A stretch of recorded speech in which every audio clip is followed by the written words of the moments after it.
Hello everyone, I welcome you all on this learning platform of teaching goals. उम्मीद है आप सभी लोग अच्छे होंगे। आज की इस वीडियो में 2021 का एचटेट का प्रीवियस ईयर सेट हम बनाने वाले हैं। तो आप अगर अपनी तैयारी कर रहे हैं तो आप इससे ये जांच सकते हैं कि आपने जो है तैयारी अभी कितनी और करनी है और आप जो है अपनी तैयारी को और भी उससे बेहतर बना सकते हैं। तो जिसको ये लगता है कि उसकी सारी तैयारी हो गई है तो वो ये जांच ले कि क्वेश्चन जो है कैसे लेवल के आते हैं, और जो अभी अपनी तैयारी जो है कर रहे हैं तो वो ये अच्छे से देख ले कि आपको कितना अभी और पढ़ना है।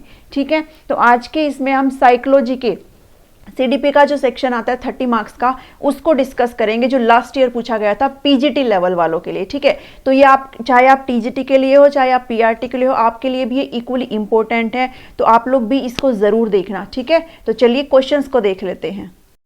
क्वेश्चन नंबर 1 है, who developed the first intelligence test. देखिए मैंने आपको इंटेलिजेंस वाला चैप्टर अच्छे से करवाया हुआ है, आपने नहीं देखा है तो आप प्लेलिस्ट में जाकर के उसको देख सकते हैं। ठीक है, तो किसने सबसे पहला जो बुद्धि परीक्षण है वो किसने बनाया था? तो इसका आंसर आप हमेशा क्या लगाएंगे भाई, अल्फ्रेड बिने और साइमन। थियोडोर साइमन थे जिन्होंने इनके साथ काम किया था, और अल्फ्रेड बिने और थियोडोर साइमन ने ये आपका जो पहला इंटेलिजेंट है फर्स्ट इंटेलिजेंस टेस्ट यहाँ पे इन्होंने क्रिएट किया था। ठीक है, सेकेंड क्वेश्चन है, A branch of psychology which studies how people changes physically, cognitively and socially over the entire lifespan is known as। ठीक है, मनोविज्ञान की में कौन सी शाखा जो जिसके बारे में अध्ययन करता है शारीरिक डेवलपमेंट के बारे में, हमारे संज्ञानात्मक विकास के बारे में, हमारे सामाजिक विकास के बारे में। तो ये कौन सी मनोविज्ञान होता है? ये आपका डेवलपमेंटल साइकोलॉजी होता है, यानी कि जो विकासात्मक मनोविज्ञान होता है ये हम स्टडी करते हैं। ठीक है, इसके अंदर जो बच्चा है उसके फिजिकल डेवलपमेंट की बात करते हैं, उसका जो इंटेलेक्चुअल डेवलपमेंट है उस पर बात करते हैं, उसका जो सोशल डेवलपमेंट है उसके बारे में बात करते हैं। थर्ड क्वेश्चन है, which of the following is not the इनेट motive. भाई इनमें से कौन सा है जो इनेट मोटिव नहीं है?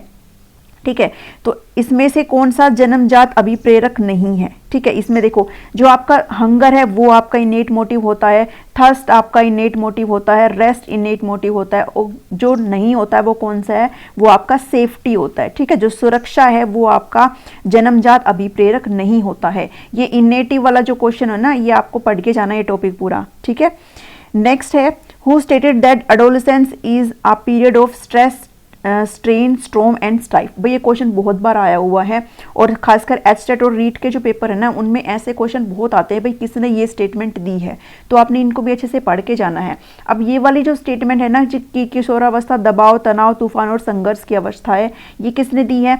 ये दी है स्टेनली हॉल ने। ठीक है, याद रखेंगे आप सभी लोग, स्टेनली हॉल ने दी है। इन्होंने ये जो स्टॉर्म एंड स्ट्रेस वाला जो कॉन्सेप्ट है ये कब दिया था? 1904 में दिया था। ठीक है, तो आपको याद करना है भाई स्टेनली हेल ने ये जो कॉन्सेप्ट है ये आपको प्रोवाइड किया था। फिफ्थ क्वेश्चन है, which of the following is the highest level in hierarchical theory of learning given by गैने। अब रॉबर्ट गैने ने ये जो हायरार्किकल थ्योरी थी ये दी थी, ये आपको अच्छे से पढ़ के जानी है। ठीक है, इसमें जो उन्होंने कौन सी लास्ट स्टेज है, जो सबसे लास्ट स्टेज है वो क्या होती है? प्रॉब्लम सॉल्विंग की। ठीक है, किसी भी प्रॉब्लम को सॉल्व करने की उन्होंने कुछ 8 स्टेजेस दी थी। ठीक है, तो आपने जो है ये क्वेश्चन को अच्छे से करके जाना है। जो कॉन्सेप्ट लर्निंग वाली स्टेज है वो आपकी 6th स्टेज है, जो प्रिंसिपल लर्निंग वाली है वो आपकी 7th स्टेज है, और जो मल्टीपल डिस्क्रिप्शन वाली है वो आपकी कौन सी है? 5th स्टेज है, और ये वाली है कौन सी? 8वें नंबर की सबसे पहले। तो ये आपकी हाईएस्ट स्टेज हो गई। ठीक है, नेक्स्ट क्वेश्चन देखो, विच of the following is the non projective technique of personality measurement. इनमें से कौन सा व्यक्तित्व मापन की अप्रक्षेपी तकनीक है? ठीक है, कौन सा नहीं है? अब देखो जब आप पर्सनालिटी वाला चैप्टर आप पढ़ेंगे ना तो आप उसमें ये पढ़ेंगे भाई कौन कौन सी टेक्निक है, जिसमें एक ऑब्जेक्टिव होता है, एक सब्जेक्टिव होता है, ठीक है, एक प्रोजेक्टिव होता है। तो आप इसको पढ़ेंगे अच्छे से। तो इसका जो सही आंसर है वो आपका कौन सा बन जाएगा? सोशियोमेट्रिक टेक्निक, यानी कि जो समाज मितीय प्रविधि है ये आपका प्रोजेक्टिव टेक्निक ऑफ पर्सनैलिटी नहीं है। ठीक है, नेक्स्ट क्वेश्चन है, which of the following is not the characteristics of good mental health. भाई इनमें से कौन सा सामाजिक स्वास्थ्य का लक्षण नहीं है? ठीक है, देखो नोट वाले क्वेश्चन बहुत आते हैं एग्जाम में, तो आपने क्वेश्चन को अच्छे से पढ़ना है। इनमें से कौन सा नहीं है ये आपने बताना है। Emotional maturity, self confidence, intolerance, या फिर कैपेसिटी ऑफ सेल्फ इवेल्युएशन। अगर आप इन चारों ऑप्शन को देखेंगे ना तो देखो इसमें जो इनटॉलरेंस वाला जो है ना ये एक नेगेटिव है ना। भाई ये वाला जो चीज़ है वो जब आप चाइल्ड साइकोलॉजी पढ़ते हो तो ये वाली चीज़ तो होनी नहीं चाहिए, इनटॉलरेंस वाली बात तो होनी ही नहीं चाहिए कि भाई असहनीयता। तो ये जो है आपका सही आंसर बन जाता है कि ये जो है अच्छे मानसिक स्वास्थ्य का लक्षण नहीं है। नेक्स्ट है आपका which of the following concept is not introduced by Jean पियाजे in his cognitive development theory. जब मैंने आपको पढ़ाया था जीन पियाजे का तो मैंने आपको 4 स्टेज बताए थे कोग्निटिव डेवलपमेंट की, और इसमें आपको क्या क्या बताया था, असिमिलेशन के बारे में बताया था, अकोमोडेशन क्या होता है इसके बारे में बताया था, इक्विलिब्रेशन क्या होता है इसके बारे में बताया था। जो इससे रिलेट नहीं करता है वो आपका सिंबॉलिक स्टेज, ठीक है, ये वाला जो आपका इससे रिलेट नहीं करता, जो सांकेतिक वाली जो चीज़ है ये जीन पियाजे ने अपनी थ्योरी में नहीं बताई थी। नेक्स्ट है which one of the following stage is not prescribed by James drawer in the context of development of character. भाई इनमें से कौन सी स्टेज है जो जेम्स ड्रावर ने नहीं बताई है डेवलपमेंट के बारे में, ठीक है, डेवलपमेंट जो विकास के संदर्भ में कौन सी जो इनमें से नहीं बताई है, तो कौन से नहीं बताई, इन्होंने स्टेज ऑफ क्रूड इमोशन बताया है, सेंटिमेंट के बारे में उन्होंने बात करी है, और सेल्फ रिगार्ड स्टेज के बारे में बात करी। जो उन्होंने नहीं बताया वो क्या नहीं बताया है, कन्फर्मिंग कन्वेंशनल स्टेज, ठीक है, इसके बारे में उनकी ऑप्शन नंबर जो 4 है वो आपका सही हो जाता है कि जेम्स ड्रावर ने जो है इसके बारे में बात नहीं करी थी, ठीक है। नेक्स्ट क्वेश्चन है who was the founder of socio culture theory of cognitive development. देखो कितना इजी क्वेश्चन आया है। जो क्वेश्चन होते हैं वो डिफिकल्ट भी अच्छे लेवल के आते हैं, और जो क्वेश्चन होते हैं वो इजी लेवल के भी आपसे पूछे जाते हैं, ठीक है। तो इसमें जो क्वेश्चन है आपका किसने दिया था भाई सोशियो कल्चर थ्योरी, तो मैंने आपको पढ़ाया हुआ है कि जो सोशियो कल्चर थ्योरी है वो किसने दी थी, लेव वाइगोत्स्की ने दी थी, ठीक है। लेव वाइगोत्स्की यहाँ पे क्या हो जाते हैं, सही आंसर हो जाते हैं। नेक्स्ट है which of the following is not the type of projective technique of personal. देखो पर्सनालिटी का चैप्टर फिर से आ गया है ना, पर्सनालिटी का जो टॉपिक है वो आपका बहुत इंपॉर्टेंट हो जाता है, इसको आप बिल्कुल पढ़ करके जाएंगे। मैं नेक्स्ट टॉपिक इसी को ही कवर कराने वाली हूँ, पर्सनालिटी वाला जो टॉपिक है मैं आपका कवर कराऊंगी। तो इसमें जो है कौन सा यहाँ पे सही हो जाता है भाई, इसमें से कौन सा टाइप नहीं है प्रोजेक्टिव टेक्निक का, फिर से इन्होंने प्रोजेक्टिव टेक्निक का ही पूछ लिया है, तो इसमें से कौन सा नहीं है, तो इसमें जो है आपका जो वुडवर्थ पर्सनल डाटा शीट है ये आपका यहाँ से नहीं हो जाता है, क्योंकि ये किस में आ जाता है, ये ऑब्जेक्टिव मेथड में आता है, ठीक है। मैंने आपको बताया था ना कि जो टूल होते हैं पर्सनालिटी के मेजरमेंट के वो 3 होते हैं, एक होता है ऑब्जेक्टिव, एक होता है सब्जेक्टिव, और एक होता है कौन सा, ये प्रोजेक्टिव वाला, ठीक है। तो ये जो है वुडवर्थ पर्सनल डाटा शीट ये आपका ऑब्जेक्टिव में आता है, ये प्रोजेक्टिव में नहीं आता है। बाकी जो 3 है ये तीनों क्या है, प्रोजेक्टिव टेक्निक है, ठीक है। नेक्स्ट क्वेश्चन देखो विच of the following is not the type of dynamic trait of personality given by cattle. ये जो कैटल ने कुछ 16 ट्रेट दिए थे, ठीक है, कुछ 16 दिए थे, 16 ट्रेट दिए थे, ये आपने अच्छे से पढ़ करके जाने हैं, यहाँ से क्वेश्चन आते हैं। तो इनमें से कौन सा है जो नहीं है, इसमें से जो है देखो जो अभी एस्टेट ने जो ऑफिशियल आंसर शीट जारी करी थी ना उसके अंदर जो है उस एस्टेट वालों ने क्या ऑप्शन नंबर 2 और ऑप्शन नंबर 4 दोनों को सही बताया है, ठीक है। जो अर्घ है और जो कंजर्वेटिव है दोनों को सही बताया है। आपकी इसके ऊपर क्या राय है आप मुझे कमेंट में बता सकते हैं, ठीक है। नेक्स्ट क्वेश्चन में चलते हैं for which age group the children perception test CAT is applicable. भाई ये जो है पर्सनैलिटी के अंदर ही आता है, जो प्रोजेक्टिव टेक्निक है उसके अंदर ही आता है ये। तो ये देखो तीसरा क्वेश्चन आ गया भाई पर्सनालिटी का, है ना। तो इसमें से कौन सा एज ग्रुप है जो CAT के अंदर आता है, तो इसमें जो आपका ये है ना 3 to 10 ईयर्स ये आपका इसके अंदर आता है, ठीक है, CAT वाला। नेक्स्ट क्वेश्चन है which of the following is not the characteristics of adolescence, यानी जो किशोरावस्था की कौन सी इसमें से विशेषता नहीं है। Weight of muscles is 20%। भाई क्या मांसपेशियों का जो भार होता है वो कुल भार के 20% होता है। Tendency of day dreams increase, भाई जो दिन में सपने देखने की जो प्रवृत्ति है वो क्या इंक्रीज होती जाती है, बढ़ती जाती है।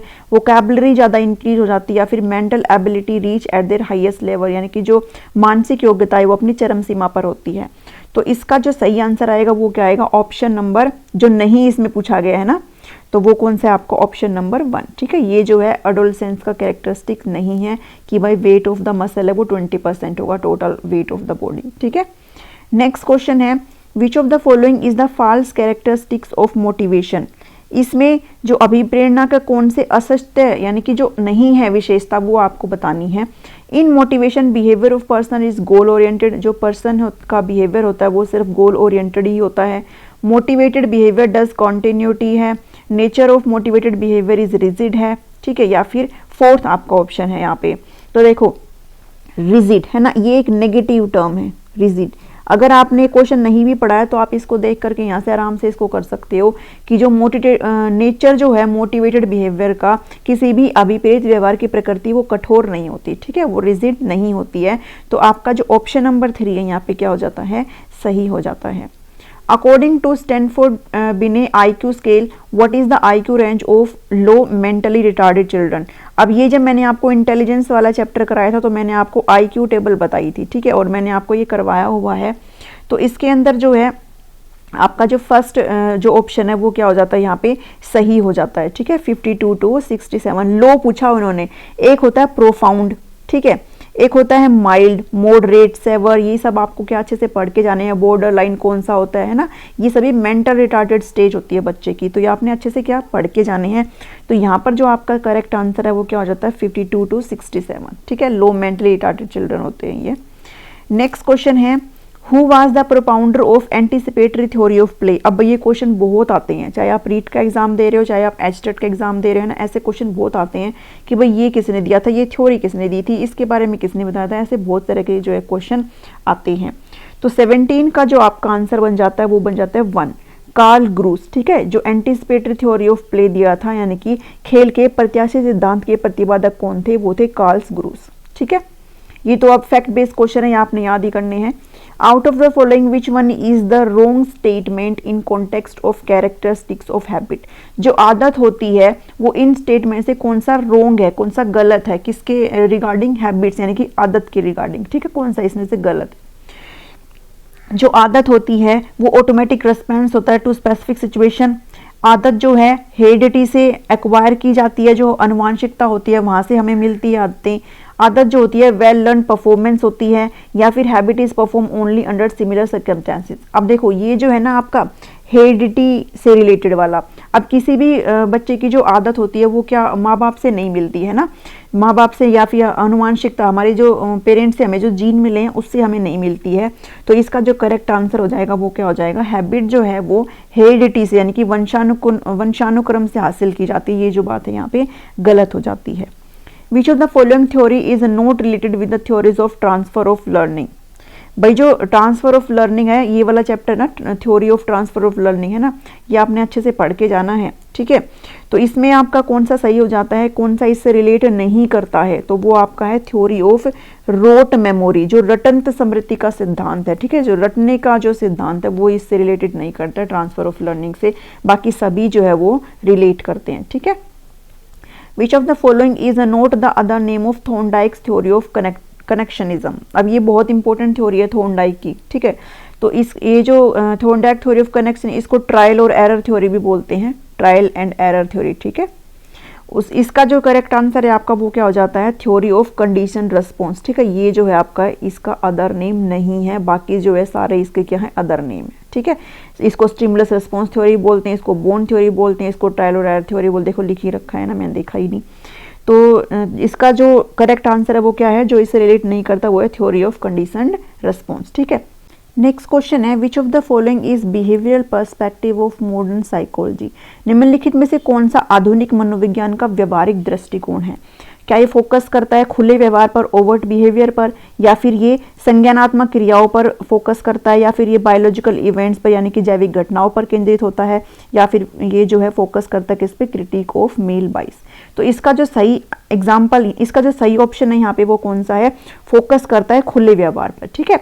तो ये मॉडर्न साइकोलॉजी का जो आधुनिक दृष्टिकोण है ये कौन सा है आपका, फोकस करता है किस पे, ओवर्ट बिहेवियर पर। नेक्स्ट क्वेश्चन है question number 22, which of the following which one is the wrong statement in context of characteristics of instincts, ठीक है। इनमें से कौन सा है जो मूल प्रवृत्तियों की विशेषताओं के संबंध में गलत है, ठीक है, हमें रॉन्ग वाला बताना है, बाकी 3 सही है, एक रॉन्ग है। अब इंस्टिक्ट्स क्या होता है, इंस्टिक्ट होता है मतलब सहज प्रवृत्ति, एक ऐसा व्यवहार जो हमें क्या मिला है, जन्मजात मिला है, ठीक है, जन्मजात हमें जो ऐसा व्यवहार मिला उसको इंस्टिक्ट बोलते हैं।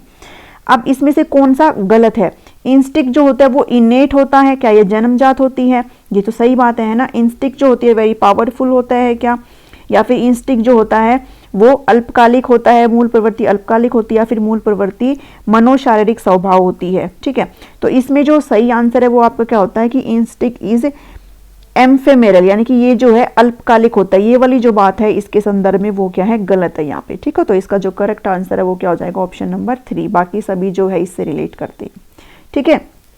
The mental activities associated with thought, decision making, language and other higher mental process is called। भाई एक ऐसी एक्टिविटी जो हमें विचार करने, निर्णय लेने, भाषा और अन्य मानसिक क्रियाओं से जुड़ी मानसिक गतिविधियों को हमें गतिविधियों को कहा जाता है। तो ये किससे रिलेट करता है? अब देखो हम निर्णय लेते हैं, हमारी जो लैंग्वेज है या फिर हमारी हायर मेंटल प्रोसेस अगर कहीं पे आ जाए तो किससे रिलेट करती है? वो हमारे कोग्निशन से, यानी कि हमारे जो संज्ञानात्मक विकास है उससे रिलेट करता है। ठीक है, हमारा जो बौद्धिक स्तर है उससे रिलेट करता है। तो इसका जो करेक्ट आंसर है वो क्या हो जाएगा? ऑप्शन नंबर 2, यानी कि संज्ञान जो है यहाँ पे सही हो जाएगा।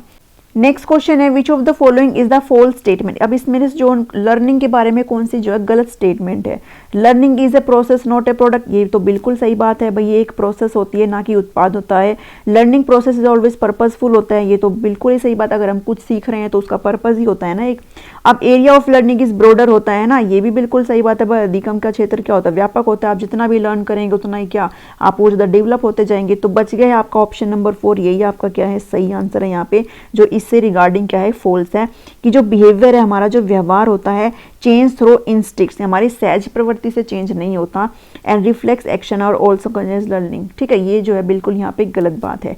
तो ऑप्शन नंबर 4 क्या हो जाएगा? सही हो जाएगा। आप जो है ऑप्शन को एलिमिनेट करके भी अपना आंसर निकाल सकते हैं।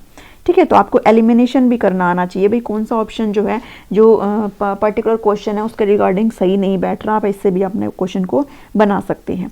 विच of the following is not type of one of the component content under 3 dimensional model of intellect given by JP Gilford. ठीक है, इनमें से कौन सा नहीं है? निम्नलिखित में से कौन सा जेपी गिलफर्ड द्वारा प्रदत्त बुद्धि के त्रिविमीय प्रारूप के एक घटक विषय वस्तु का प्रकार नहीं है? तो इनमें से कौन सा नहीं है? देखो फिगरल है, सिंबॉलिक है, बिहेवियरल। जो नहीं है वो कौन सा है? सिस्टम। ठीक है, जो प्रणाली है वो इसका सही आंसर है कि ये भाई इससे रिलेट नहीं करता है। नेक्स्ट क्वेश्चन है which of the following is the correct logical order of element of memory. ये क्वेश्चन जो है वो बारंबार आया है ना, मोस्ट इंपोर्टेंट क्वेश्चन है, बहुत बार मैंने एग्जाम में देखा है।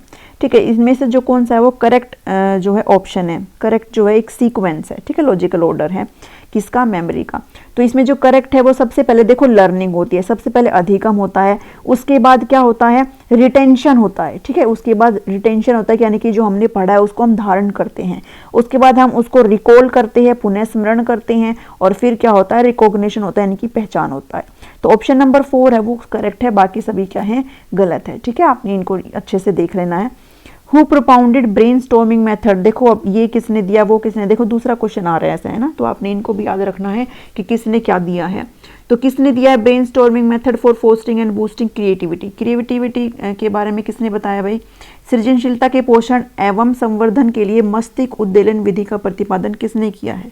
तो ये किसने किया है? ओसबोर्न ने किया है। किसने? ओसबोर्न ने। ठीक है, नेक्स्ट है which one of the following is not correct way of releasing pent up emotional energy.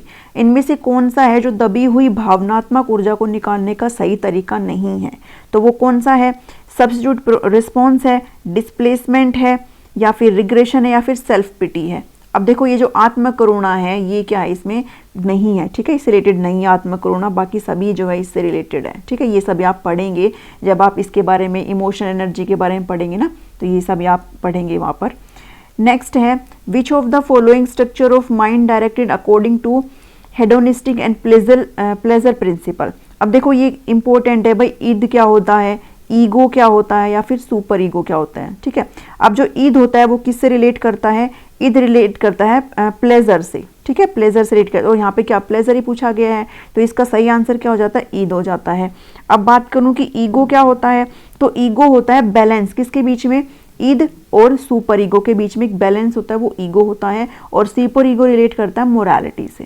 ठीक है, मोरालिटी से रिलेट करता है, तो यहाँ पे सही आंसर क्या आ जाएगा? ईद। ठीक है, ईद यहाँ पे सही आंसर हो जाएगा। लास्ट क्वेश्चन है who was the propounder of psycho analytical method. ठीक है, अब ये एक इजी क्वेश्चन है भाई, जो साइको एनालिटिकल मेथड है वो किसने दिया था? ये आप सभी को पता होगा कि ये सिगमंड फ्रॉइड ने दिया था। ठीक है, सिगमंड फ्रॉइड ने दिया था। मनोविश्लेषणात्मक विधि के जनक कौन थे? अब देखो ये जो फादर वाले क्वेश्चन यहाँ पे भी इसमें आए हैं। ठीक है, ये कौन सा किसने दिया है ये भी यहाँ पे पूछा गया है, तो कुछ फैक्ट बेस्ड क्वेश्चन भी यहाँ पे पूछे गए हैं। तो आपने जो है साइकोलॉजी को अच्छे से रीड करना है, सारे चैप्टर्स को आपने कंप्लीट स्टडी करके जाना है, क्योंकि ये देखो आप खुद ही यहाँ से समझ गए होंगे कि पीजीटी का पेपर कितना अच्छा होता है ना। क्वेश्चन ईजी भी होते हैं, क्वेश्चन हार्ड भी होते हैं, मीडियम भी होते हैं, हर तरह के क्वेश्चन होते हैं। लेकिन हमें क्या करना है, हमें साइकोलॉजी में कम से कम 25 प्लस मार्क्स तो ज़रूर कंटेन करने हैं अगर हमें पास होना है तो, ठीक है। हम इसको बिल्कुल भी इग्नोर नहीं कर सकते हैं, ठीक है। तो आई होप कि आपको यहाँ से कुछ हेल्प हुआ होगा। अगर आपको वीडियो पसंद आता है तो आप इसको ज़रूर लाइक करें, चैनल को सब्सक्राइब करें। Thank you, thanks for watching me.